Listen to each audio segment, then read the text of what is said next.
সোমবারের ভিডিও জানো তো অনেকগুলো ভিডিও ক্লিপ থেকে গিয়েছিল, ভাবলাম ভিডিও ক্লিপগুলো যখন থেকে গিয়েছে তোমাদের সঙ্গে শেয়ার করা যায়। 1 মিনিটের ভিডিওতে আর সব কিছু দেওয়া যায় না, তাই জন্য আগের ভিডিওতে সব কিছু দিতে পারলাম না। এদিকে আমার পুজো করা কমপ্লিট হয়ে গিয়েছে, রান্না করতে চলে আসলাম কিচেনে।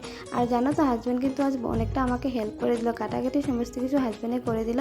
তাই ঝটপট করে রান্না করতে চলে আসলাম কিচেনে। হাজব্যান্ডের প্রচুর খিদে পেয়ে গিয়েছে।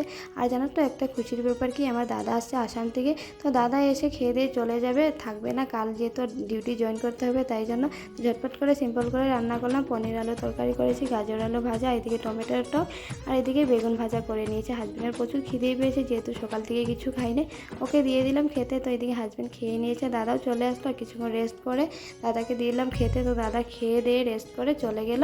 আর এদিকে সন্ধ্যা হয়ে গেছে, সন্ধ্যার পুজোটা আমি ভালো করে দিয়ে দিয়েছি। আর জানো তো হাজব্যান্ড আমার জন্য কি নিয়ে এসেছে, সবুজ চুড়ি নিয়ে এসে। তো আমিও সবুজ চুড়ি সবার মতো পরে নিয়েছি। তো কেমন লাগছে বলো। চলো টাটা।